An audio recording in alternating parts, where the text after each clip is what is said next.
Sri Krishna Parabrahmane Namaha. Sri Sadguru Paramatmane Namaha. Sarva Maharshibhyo Namaha. How the Lord takes care of the true devotee is declared. 22nd sloka. Ananyas chintayanto mam ye janaha paryupasate tesham nityabhiyuktanam yogakshemam vahamyaham. Substance. Of those men who worship me alone, thinking of no other ever united with me, I carry their yoga, securing things which they do not possess, and kshema, preserving what they possess. Commentary. This is one of the most important verses in the Gita.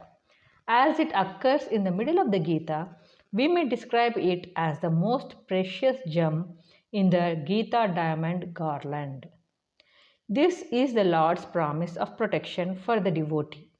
He makes upon himself the responsibility of the devotee who is ever united with him.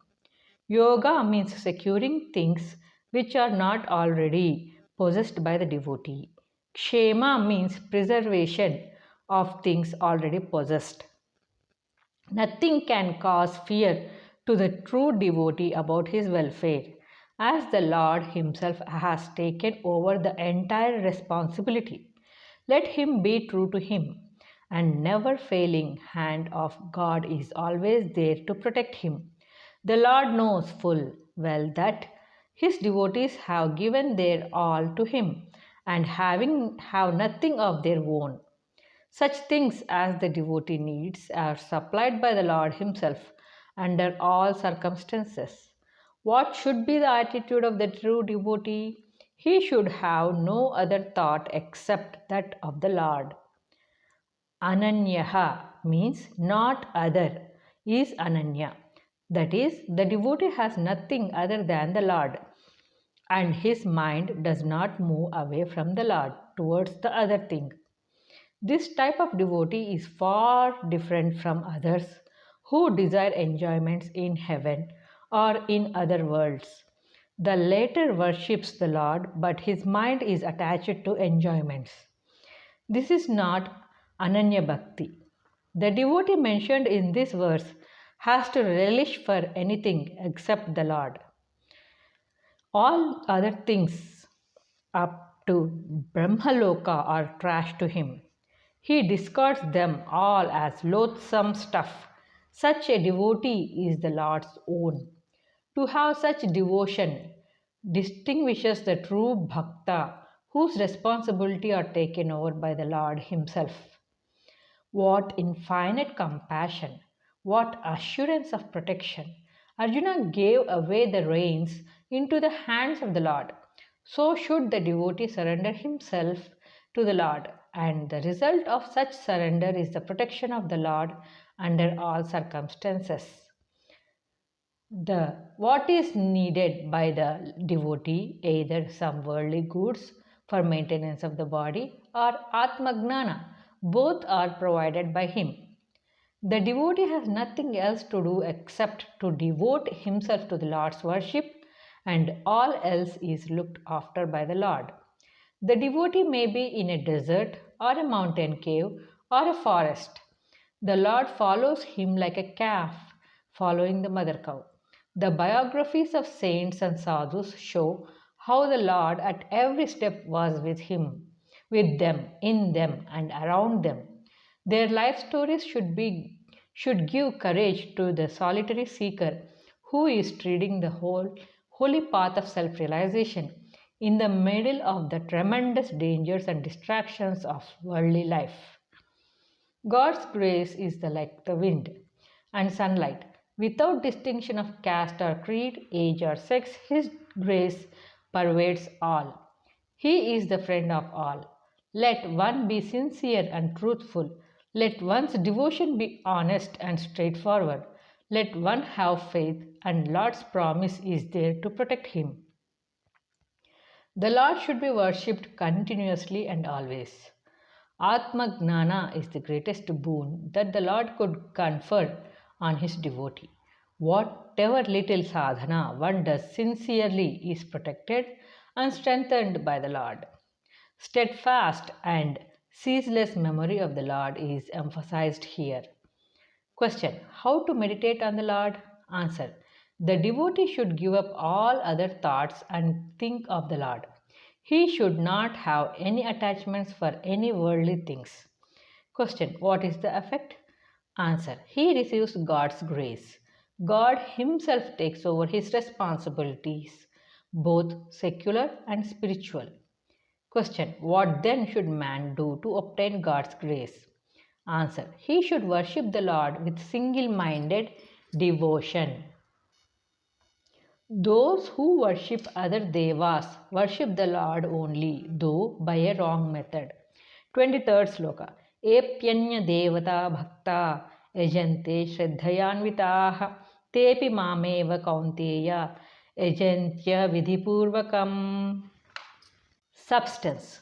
O Arjuna, even those devotees who endowed with faith worship other gods worship me only by the wrong method. Commentary. Some devotees worship not the formless Brahman but other gods with name and form.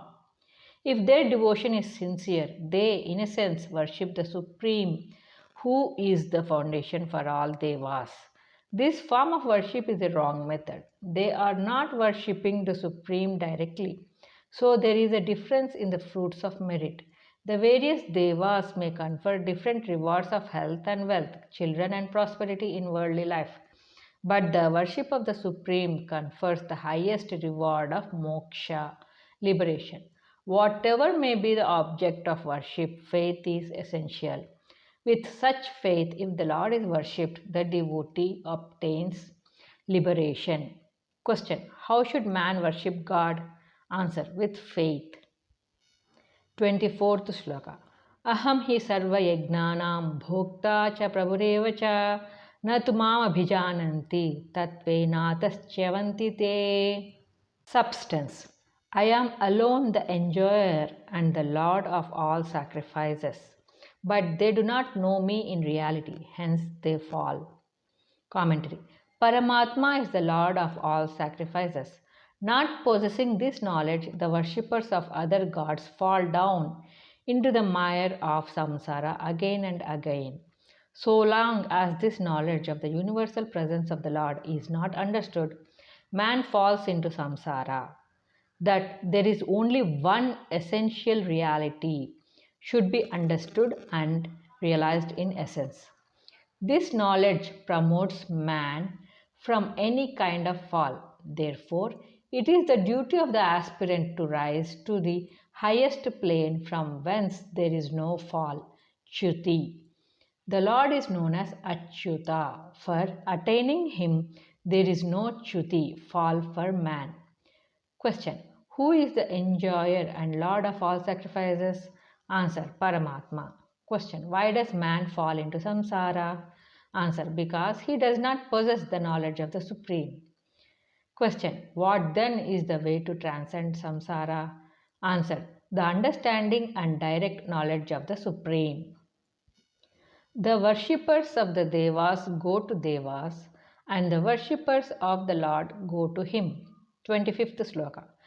Yanti devavrata devan pitrun yanti pitrurataha bhutani yanti bhutejya yanti madhyajinopimam.